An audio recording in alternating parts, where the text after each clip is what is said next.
Welcome to Between Two Chairs, Demystifying Commercial Real Estate, the podcast that brings you the latest insights and trends on the South Florida commercial real estate market, with your hosts, Fernando Arencibia Jr. and Jennifer Wollman. In each episode, we dive into the world of commercial real estate and break down complex concepts to make them accessible for everyone. Whether you're a real estate professional, a curious investor, or just interested in the South Florida market in general, Between Two Chairs is the podcast for you. So pull up a chair and join us.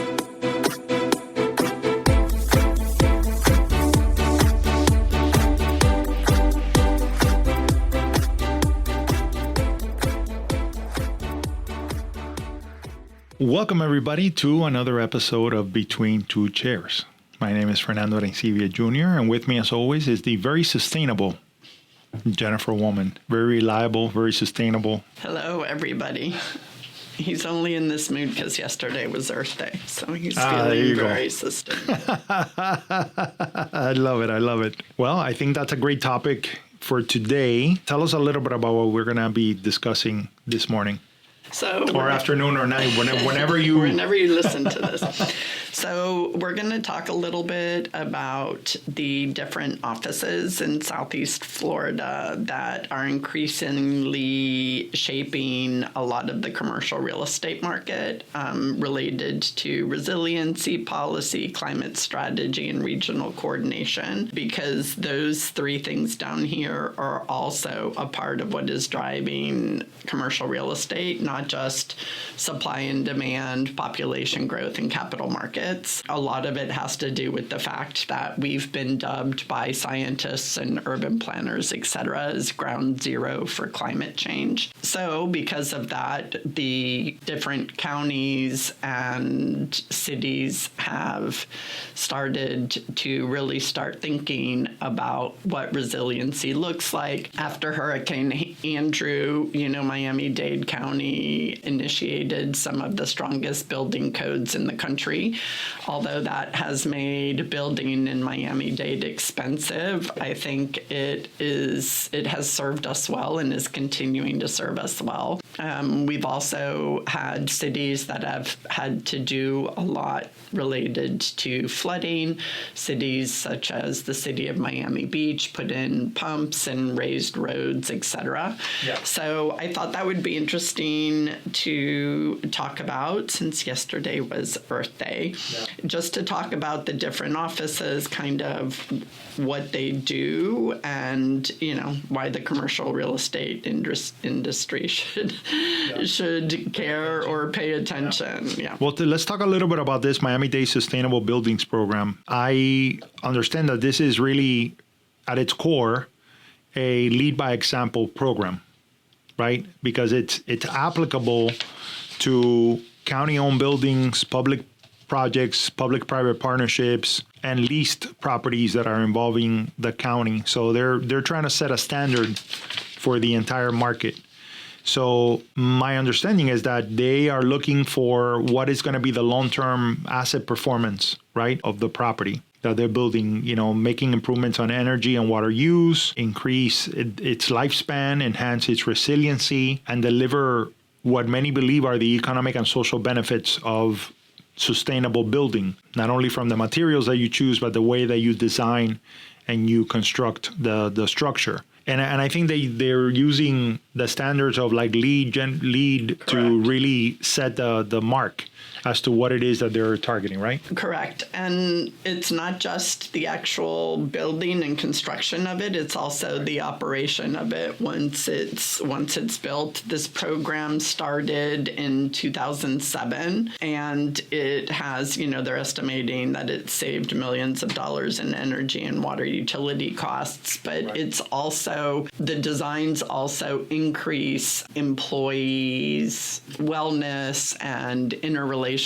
There's a lot more natural lighting in these buildings, etc. So it's a more comprehensive look than just, it's the whole building ecosystem for this. And they have a whole process to go through to get your project certified. Yeah, and I think the idea is that you're building better buildings that cost less to operate. So you're thinking about once the the building is up and running, what is it going to cost to operate, and that it's going to hold its value longer as a result of the changes that you make in the design process and in the building process early on to get you that LEED certification. I think it's very interesting that we are adding to it. I don't think the great majority of office developers were considering the aspects of what is the experience like to the people that are working in those office buildings as much as they have since the pandemic, right? The pandemic really put a real big spotlight on that. Well, some buildings, though, were being built with, LEED design, with those considerations, because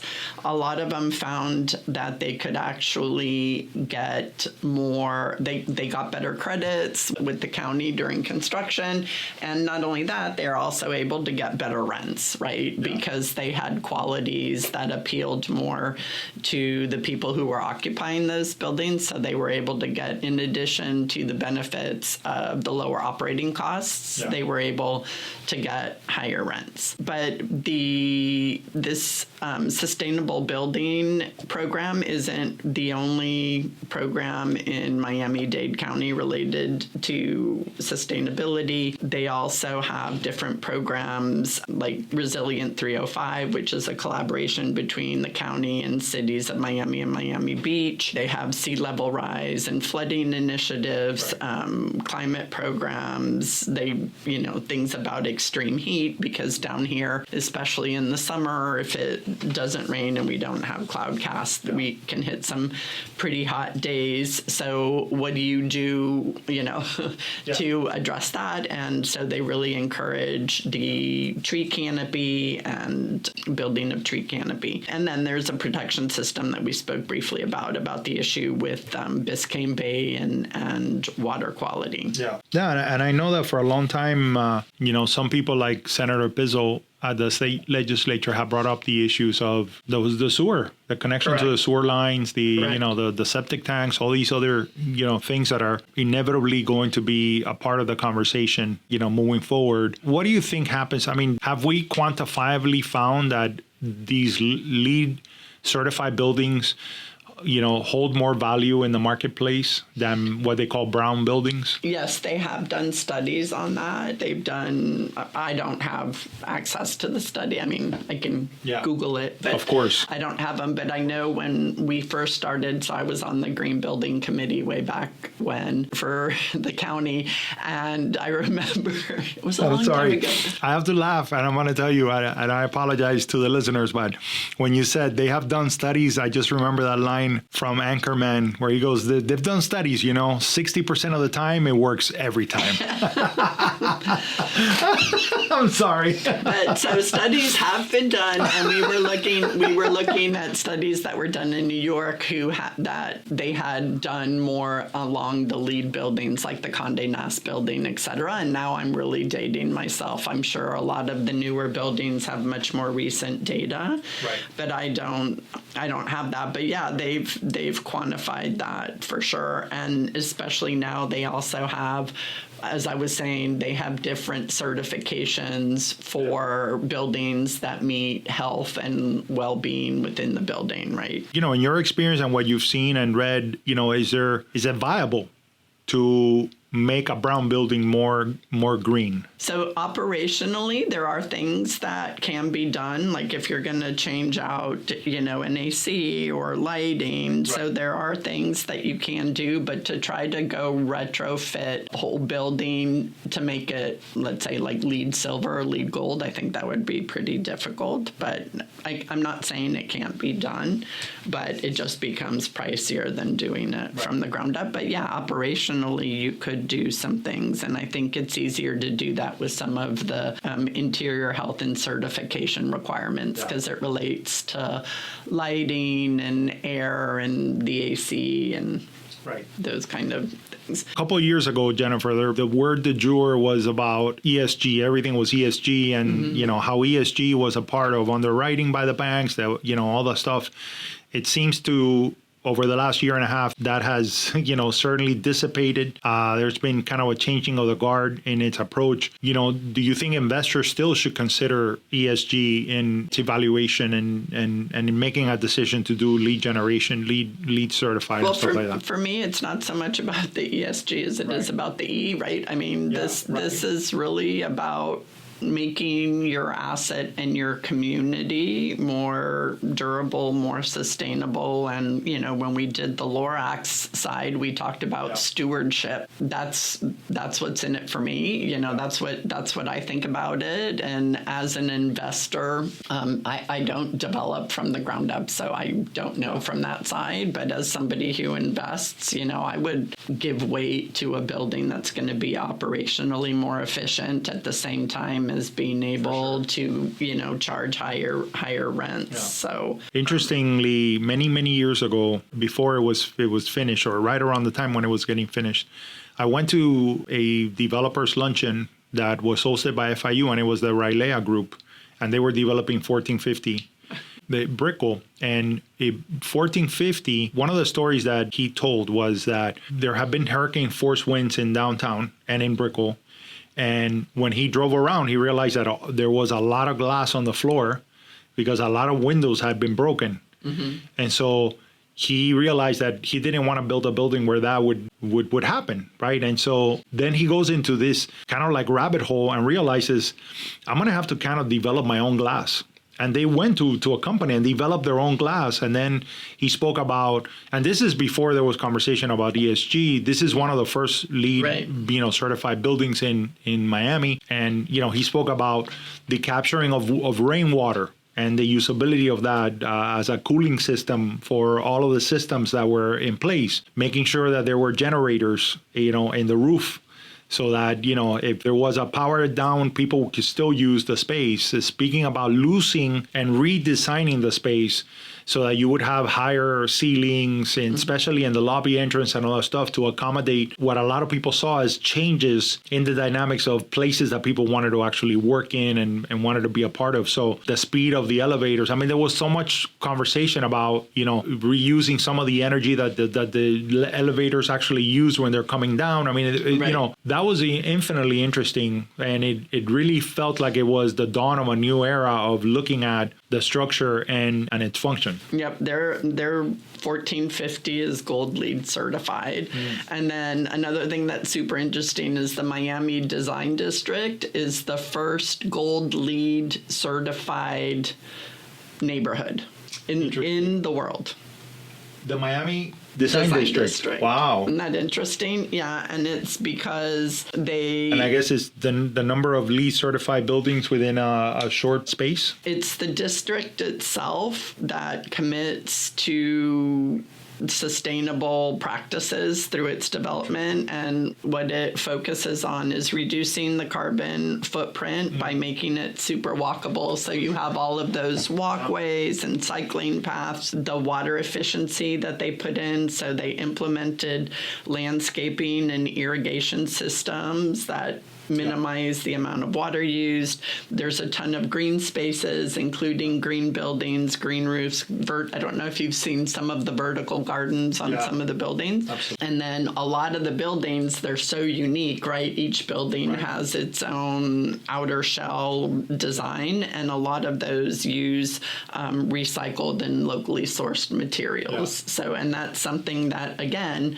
was intentional and shows really good stewardship. And we've had a few of those examples throughout. What was that development that was done by the group that developed Brickell Key? Swire did the big development. What? Brickell City Centre with the climate ribbon. Correct, the climate ribbons, and the fact that is 10 to 12 degrees cooler underneath those ribbons. And it's not like you're blocking the sun 100%, but they did basically a wind study to figure that out. And I thought, these things, not only from a scientific perspective, are incredibly interesting, but more importantly is about the amount of money that you're reducing in cost and how much more of a pleasant experience it is. Right. And the design, I mean, they're all very pleasing designs. They're very attractive. No doubt. So anyway, so that's kind of on a Miami-Dade County basis. Right. And then on, a regional basis, we have the Southeast Florida Regional Climate Change Compact.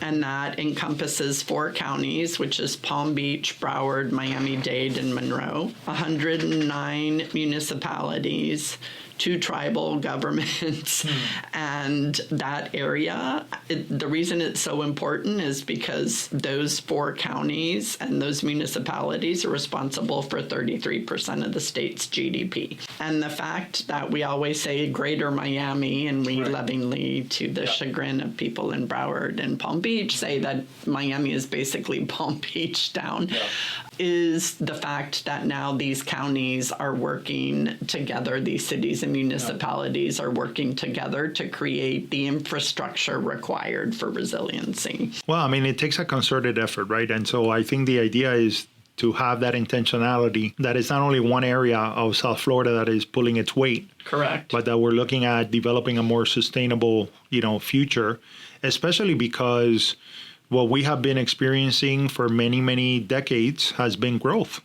Correct. And so, and now, it's just taking it to another level. And I think that is an important component of every conversation that we're going to have.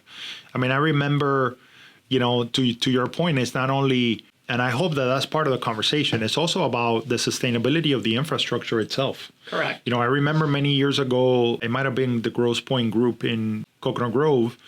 Their development was halted. They had to wait because there was a water moratorium. Correct. Because the infrastructure was not ready for it. And so, I'm hoping that a big part of the conversation that the counties are having is not only about, encouraging LEED certified buildings, but also about how do we build a sustainable infrastructure that can accommodate growth in a responsible manner. Correct. And these programs do exactly I love it when you say that I'm correct. I appreciate it. They kind of form a framework for standardizing like elevation requirements, flood assumptions, the infrastructure design, long-term planning, and I think that that's really becoming a big part now of underwriting deals, especially a lot of these bigger deals. And it is an issue. And I think as brokers, we need to be very aware of all of these programs, because when people from outside of our area come in and they're like, oh, but why am I going to buy here? Why should I buy here? You guys have hurricanes, floods, and they list all this stuff. And you say, okay, that might be true, but everywhere has something, right? Sure. San Francisco fires, California fires, earthquakes. The Northeast just had a massive, horrible blizzard with all sorts of stuff going on, and they also get floods and hurricanes. So you say, so this is what we're doing to solve that, right? We have the strongest building codes in the country. We have interlocal agreements across counties to work on our infrastructure. Within the city, we have programs to help small businesses. Sure. So for the Miami-Dade Office of Sustainability, they have a program where they help give grants to small businesses to help provide shade and water sources and stuff for their employees. So there are programs there. So if we're aware of what the different cities, municipalities, counties, and larger compacts offer and are doing, then that helps us have the conversation when the questions come up, instead of us saying that, it's not an issue, because it is an issue, and it's something that we had seen in the past with insurance rates and underwriting capabilities in our area. So once we can have that conversation and address what we're doing about it, I think it puts us in a much stronger point. And Yeah. The reality is our insurance rates are coming down between programs that are being done and the work that Florida realtors did on tort reform. I was happy to see a decrease in my insurance bill this year. Did you? Yeah. Well, it didn't move. It was. Oh, mine, so I'm mine very went happy. down, and I was super happy. I have my next one is in a month, so Okay. I'm looking forward to seeing. So I'll let you know. Okay. I'll confirm.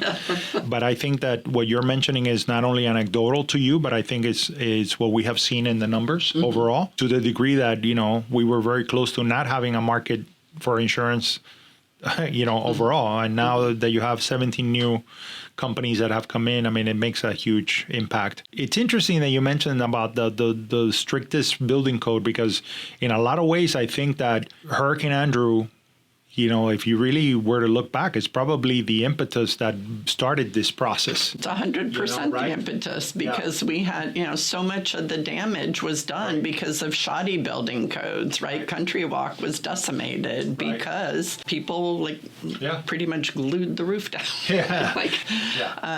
So we got much stronger building codes. We build with CBS. We don't build with wood. And I think that's amazing. And I'm still dumbfounded. I just spent a weekend on the west coast of Florida, and they've had some massive hurricanes. And I was looking at the rebuilding, and they're building with wood. Yeah. Guys, you guys over there on the West Coast, building with wood in the state of Florida, listen to our episode on the 3 little pigs. I don't know. I think historically they've had it. They haven't had to address this, but unfortunately, in recent history, they've had these 3 hurricanes come by. It's been impactful. It's been crazy. And I know affordability is the big issue, right? It's a lot harder to build with CBS block and No, and that's what happens. And everything else. So they do the wood, but is it in the long term when you're rebuilding every granted before it might have been every quarter century to half a century, but the West Coast has been hit with hurricanes several times in a decade. No, what I find where it feels very slow moving, this question about sustainability, is that we have our local universities that do a lot of research on sustainable products and new things. And a lot of the conversation also involves the use of water in concrete, for example, right? And finding materials that don't require that much water, finding materials that still are,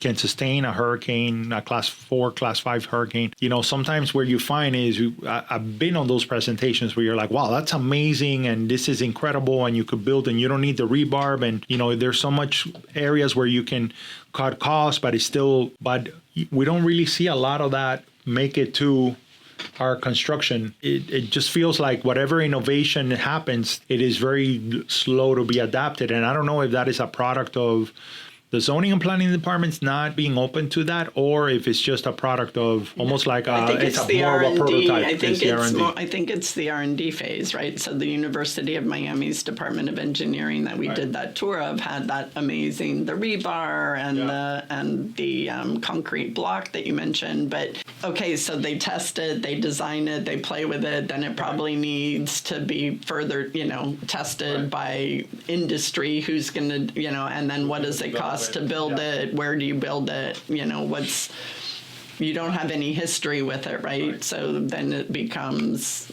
I also thought the 3D printing could also help do stuff. And, there seemed to have been a lot of interest around the 3D printing originally as being very sustainable to be able to also bring down construction costs. But that's kind of stalled as well. So interesting. We might have to do a follow-up and do an episode on those items. Yeah, we might have to go back to the University of Miami, see what's going on. All right, everybody. Well, thank you for joining us in this healthy discussion about sustainability in our counties and in South Florida overall. And we appreciate you sustainably attending and listening to our podcast. We really appreciate it. So for Jennifer and I will say adieu. Jennifer. Adios. Bye.